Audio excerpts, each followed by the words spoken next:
You're watching Global Trade This Week with Pete Mento and Doug Draper.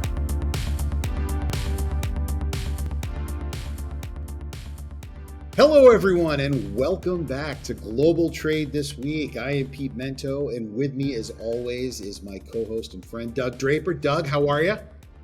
I'm doing good. How are you doing today? Good, buddy. I see you've got your USA sign behind you. I'm hoping that is your way of showing support for our Olympic hopefuls. Yes. Yes, absolutely it is. It started on Friday. I'm stoked. You and I were chatting earlier. Swimming's my thing. That was what I did. That's what my kids, the sport. So we were just chit-chatting about that. Super excited. I'm a big Olympic fan. Got to support. I'm glad we were able to make it happen. Yeah, it's fascinating they were able to do it even amongst COVID. I seem to recall every time I'd put on ESPN, there was another athlete that couldn't make it because of the COVID proceedings. It's good to see we still got there, though. Yeah, for sure. You know, you just got to focus on the point of the Olympics, not COVID, right? It's just too focus on the purpose. Anyway, I'll get into that a little bit at our halftime here. But anyway, all right, bud. We're not here to talk about Olympics. No, we're not. Although, you know me, man, I like the banter. I can't help myself. But listen, this week you're going to kick us off because I've been doing that a lot lately. And we've got some amazing topics this week. And with that, Doug, why don't you go ahead and grab the ball and get this thing started. All right. Yeah, love it. Thanks, man. Appreciate the volley. So this first one is going to be, people have talked about it, and there was an article that popped my attention last week. But I'm going to refer to it as WeShip, right, which would be a play on WeWork. And essentially is about how can the shopping malls, be the new warehouse and trends of the future. It's an interesting discussion. I know that folks have talked about it on, and it's pretty interesting to me, right? I'm in the warehouse industry. I've seen a lot of those trends, dug into those pretty heavily. And I think there's a real play here for a couple of reasons. Number one, to start on this aspect of it, it's an infill and we're repurposing, right? We're not destroying the mall and building condos or whatever it is. So reduce, reuse, recycle.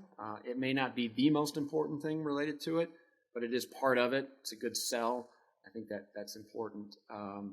And even on top of that, it's in metro areas, right?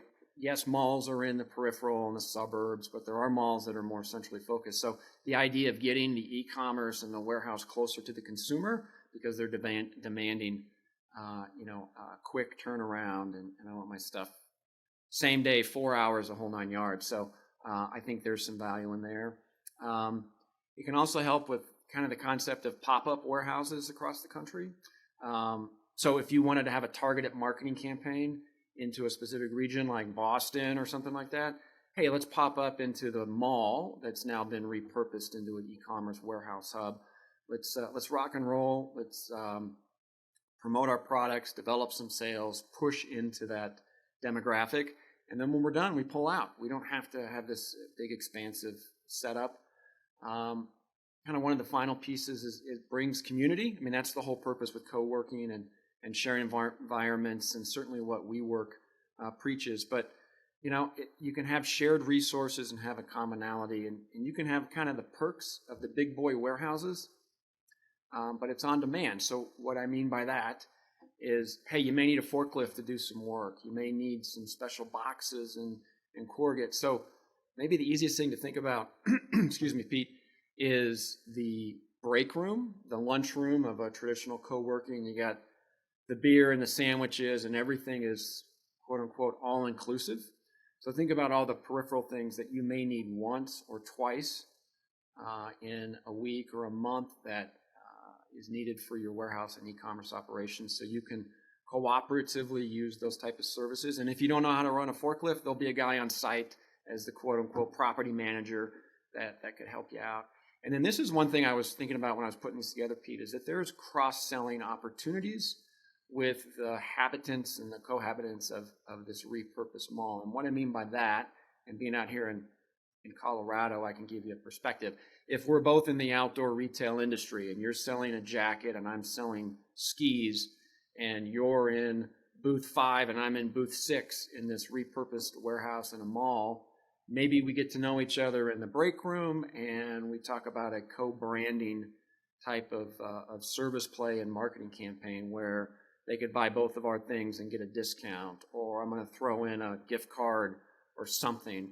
So I think the whole idea of cooperation, collaborative in an infill where you can repurpose and also get closer to your demographic, I think there has a lot of potential there. Here's the big piece, in my opinion, Pete, is it's a real estate play before it's a repurposed warehouse play. So who the heck is going to buy or manage a gigantic mall? It's not cheap. So I think it comes as a real estate play out of the gate, but there's plenty of opportunities to manage it and make a few bucks on it. So repurpose malls into pretty elaborate, fun, cutting-edge e-commerce sites. I think that is a trend that we will see. I like it, Doug. I think that as usual, I'm going to take it a step further. Bring it. The other day, Jen's driving down the road and she sees that the Spirit Halloween store is already open. July, So it's July, so of course we need to already start selling Halloween costumes. We're not even done with back to school, and we're selling fake vampire teeth and blow up pumpkins. But along the same vein of what you're talking about, taking retail space in the middle of a strip mall, but making sure that we can repurpose it for seasonal functions. And as soon as the Halloween store's done, they'll be restocking it with Christmas stuff as quickly as they can, probably halfway through October, to make sure we can start selling Christmas decorations in the same place. I love this idea of taking these massive malls that have really been compartmentalized for retail sale and doing what needs to be done to bring people back into stores, which is selling things that maybe are retail only. You can only buy this in our retail store. You got to come in to pick up this retail only sweater or, this one color of headphones or whatever the case may be. And while you're there, pick up other things, or BOPUS, as the case may be, to get it at the BOPUS opportunity, and knock down the walls. You can have an opportunity for retail sale of something there and not take up an entire store, to give a retail outlet that doesn't need 100 square feet of space. They only need 5. And to say you can have that 5 feet of space here and use it, and then really let the logistics operator manage the inbound and outbound in that space. So you give them an opportunity to see it. And we've talked about this in the show a lot of times, Doug, the people inside of that retail space saying, I don't have it here, but I can order it for you and I can have it at your home tomorrow or 2 days from now. It just becomes a living catalog. So you're using all of those amazing warehouse opportunities you're talking about, and you're extending it further, and you're creating what becomes more or less a pick-pack operation. I don't know if you remember this, but back when I was younger, at Brookstone, you'd show up, there'd be one of something in the aisle, you'd walk up with the order number, and some magic machine would pull it from the back of the warehouse. And that's how you bought things there. I wonder if we're not going to be closer to something like that in the future, where it's almost like you're walking through the website and something magically comes back where the people in the warehouse find it for you with that pick pack. But they could also send it from the same place. It's a step backward, but is it a step forward at the same time? I was just struck with that, while I was reading your talk. Yeah, it's interesting. Last comment on this one, Pete, and is that in working in the warehouse industry, there's a tipping point where consumers want to let go of the baby that they created. This is my brand, my idea. And there's a tipping point between working on your business and working in your business. And I think the type of arrangement that we're talking about could offer a little bit of both, where you can still have a little bit more control, but use and lean on services that you may not be able to afford or have access to if you're running this show in the back of your garage or something. So I agree, Pete. There's different avenues to take. It'll be fun and interesting to see how this evolves, but it will in some form or fashion. So, Pete, you got a couple of dynamos here, so let's flip the script, man. Your turn. What's your first topic for today? Yeah, I've taken about a month to really formulate this opinion. The casual conversation that happens in just about every sales call that we go on, you probably have it too, Doug, is someone asks you, things are really bad. How much longer are they going to be like this? And we all have that crystal ball, shaking the magic 8-ball thing. Where we're like, oh, I think it'll be a year, and we've all got our pundit that we go to. I've really done a lot of math-based statistical big boy research, some real Goodwill Hunting crap here. And I'm telling you, I don't think it's that easy. I think that a lot of the gut instinct reactions that we're having, that this is going to get better soon, I think that they're based on wishes more than they're based on reality. And here's why. We took a supply chain that was barely keeping up to begin with. And if you can imagine that garden hose, we turned the water off for a little while. And the water was all the way on to begin with. And then the ocean carriers, they cinched the hose up for a little bit, not all the way, but a little bit.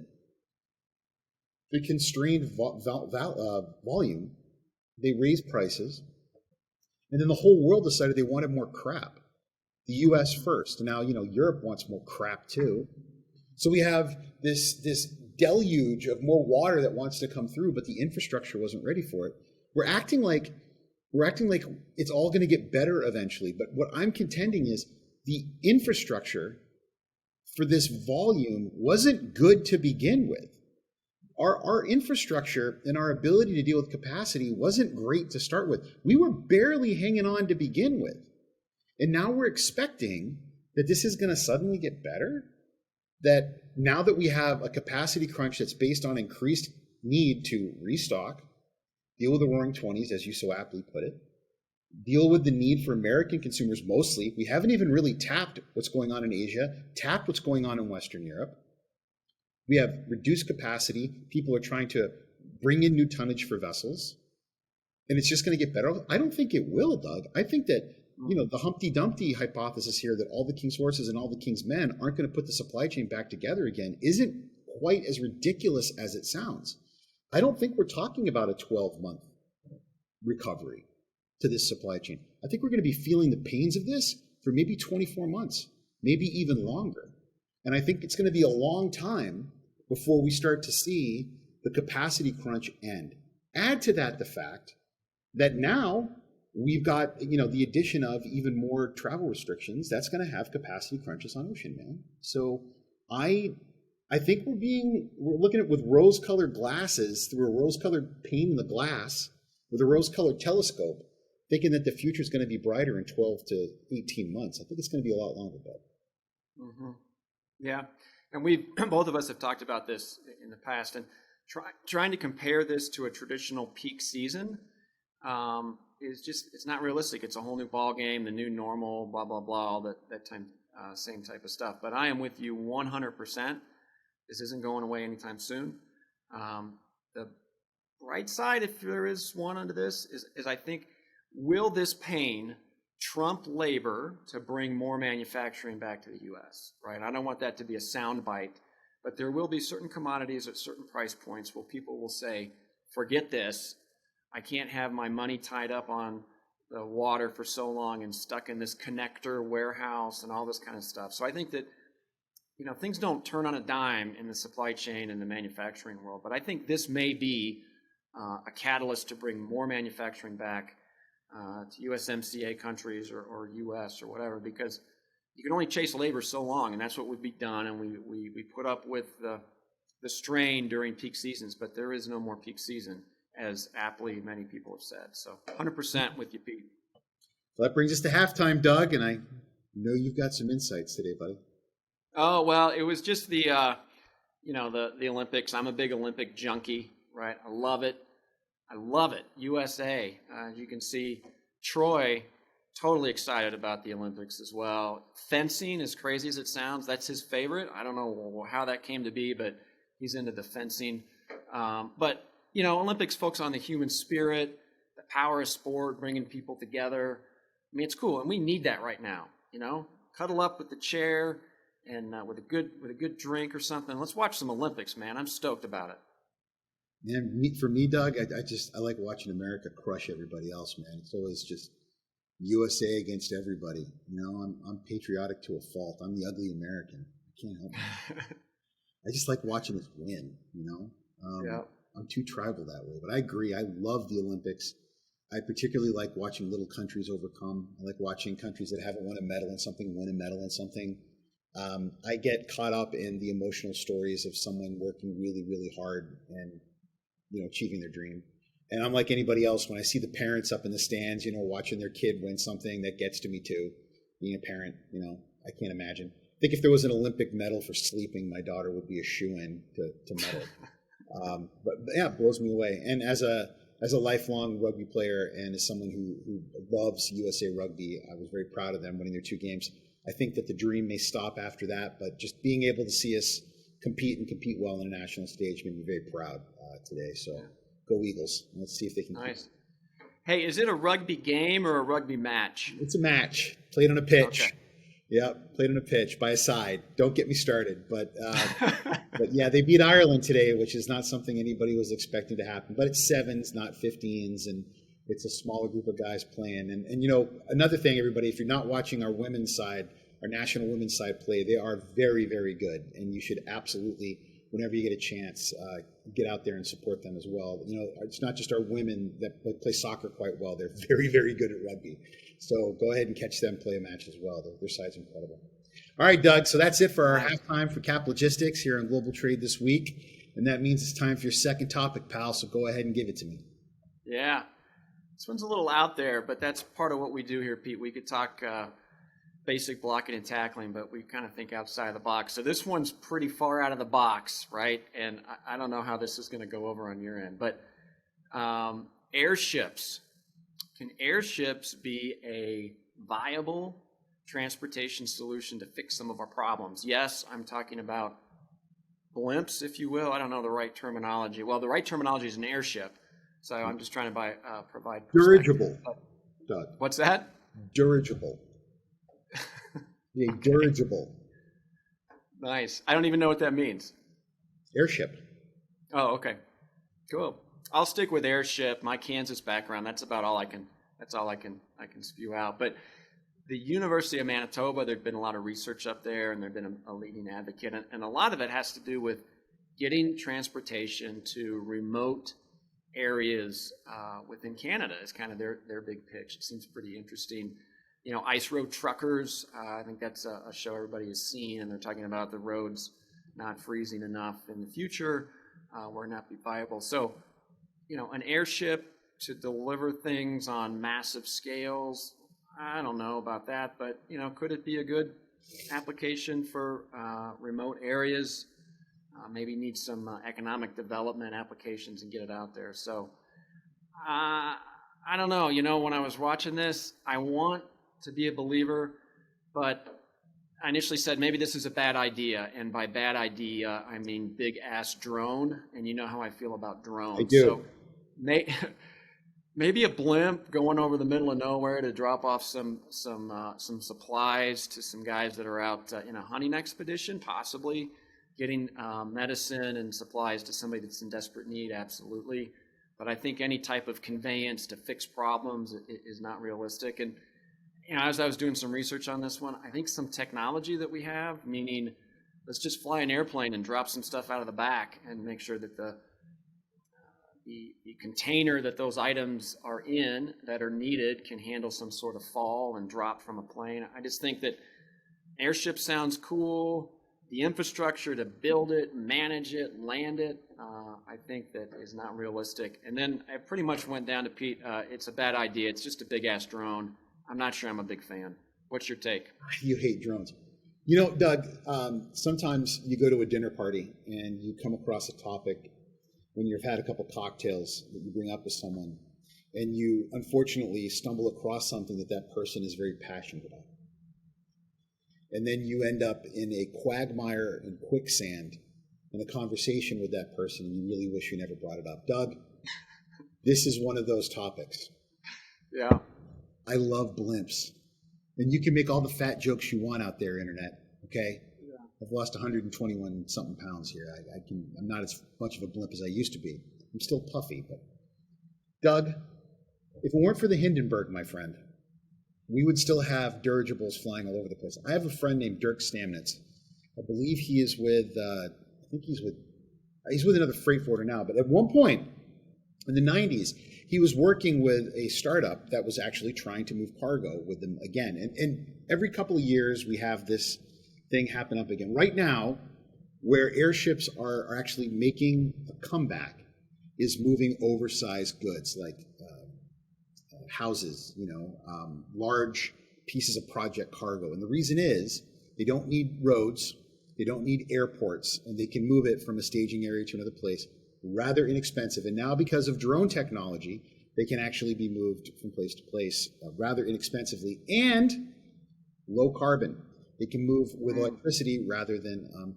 So what's the downside? It's pretty easy. The downsides to these are they're very expensive to manufacture. They have they've yet to be built in a way where they can be mass produced. So because they're not being used very much, it's kind of like the old electric car argument. Because they're not being adopted, we haven't been able to mass produce them in such a way that they can be used inexpensively. But NASA loves them. Tesla loves them. So when you start talking about how can we electrify cargo, this is one of those things that Mr. Musk apparently digs on, man. And I love them. I love them. But I hate to admit it, man, the public, the general public just has never embraced the concept. The noise pollution is low. They don't go as fast, but they can actually move more volume. Think of an Antonov. Think of like 4 or 5 of them being able to go at once and being able to go in very remote places. So I think that the drone technology mixed with this could be a turnkey, something that could open it up for us. It's going to take mass adoption. And that's either going to be in the military, NASA, or some industry deciding to actually put the time and the money into it. I don't see that happening anytime soon. So as much as I desperately want to disagree with you, Doug, because I love blimps, I kind of have to half agree with you here. Okay, so this is gonna be a lukewarm with me here. I don't want to give you the W on this. I love dirigibles, my friend. I love them. Yeah, well, that's my new word that I learned today, dirigible. I'm going to drop it in a sentence tonight at dinner with my wife. Oh, the humanity. Yeah. Yeah, all right. So that leads me to my last topic, which is... Yes, you, my friend. Finish this up. Yeah. So, boy, this is going to get some people angry. So we talk about vaccinations in this country everywhere. Are you vaccinated? Are you vaccinated? Oh, well, why'd you get the shot? Well, why didn't you get the shot? And boy, do we have opinions. Well, let's talk about another country in vaccination, shall we? Only about 40% of the people in China have been inoculated. I'll say that again. Only about 40% of the people in China have been inoculated. China, of course, being America's single largest trading partner in a very big way. Not only are they our largest trading partner, but that deficit continues to grow. By any measure worth noting, America has not decreased our dependence on trade with China. Nay, nay. Trade war be damned, we're buying more cheap crap from there than we ever have before. Funny enough.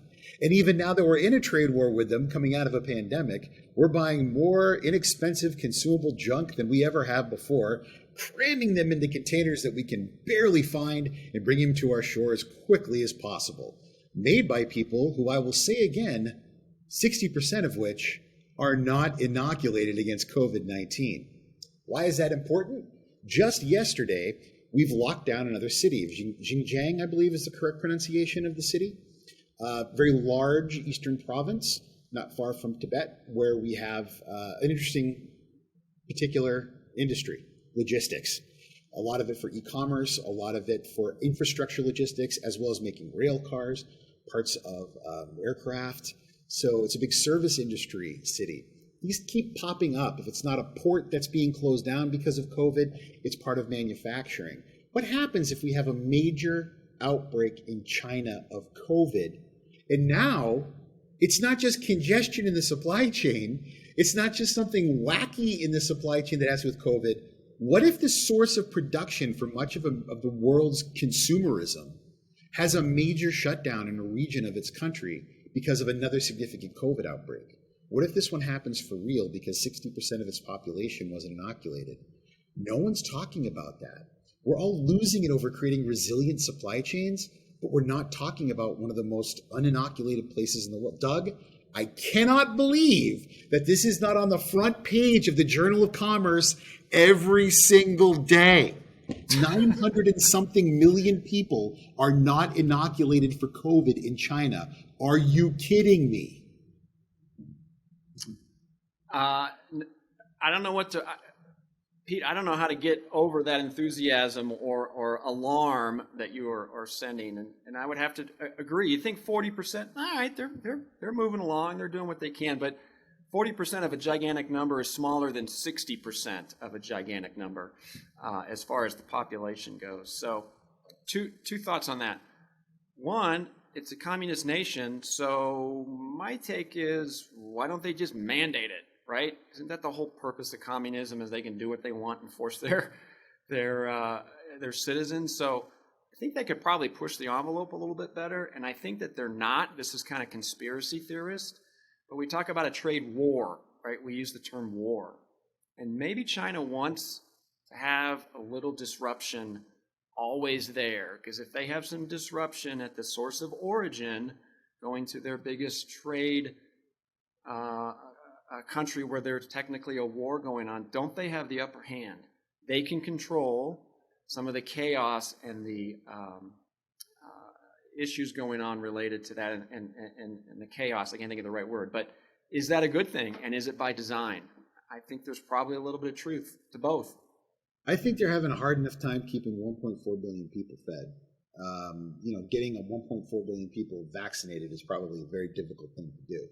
And if they're not working, you're going to have political upheaval problems. So they are doing a pretty good job of having people, the millions of people that get vaccinated a day. But just imagine the logistical nightmare of getting that many people vaccinated. But if you can move millions of people from one city to another to build a dam, can't you get those people vaccinated? I think of all of the kooky conversations I have with people about making sure that this part or that part is moved from this place to this place so that we can continue production, but no one's freaking out about the fact. I have clients who are legitimately saying that people cannot come back to work unless they're vaccinated. Okay. But no one's talking about how most of their production is in a country where more than half of the people there could catch COVID. Mm-hmm. And you could have entire cities where most of the people who live there have not been inoculated because they haven't reached that area of the country yet.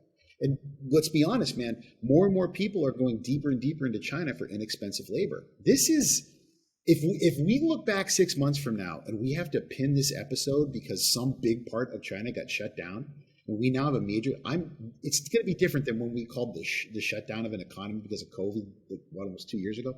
I'm going to look back on this one and say, to hell with Nostradamus, Pete and Doug, need to write a book, because this is a creepy one. If this actually happens and nobody was paying attention to it, I'm starting a hedge fund, because this is so obvious to anyone who's paying attention. The rest of the world is doing everything they can to keep their supply chain up and running by getting people inoculated. And China's like, we'll get to it. Yeah. This one's waiting to explode, buddy. Yeah. Well, we'll have to see. I think a lot of the problem is people look at 15 feet in front of them, not 50 ahead of them, right?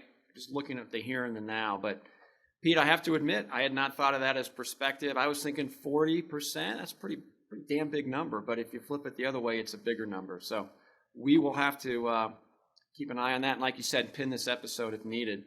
And speaking of this episode, Pete, I'm afraid it has come to a close. We got a wrap. And as always, Keenan and the Cap Logistics team, we wouldn't be here right now if it wasn't for them. Obviously, visit caplogistics.com for your logistics and supply chain needs. And Pete, you're heading out to a vacation. I wish you the best, my friend. Well deserved. And for the here and the now, that's all we got for Global Trade this week. Everybody have a good time. Go USA. Go USA. Go Eagles. Take it easy, everybody. See you, Pete. See you, buddy.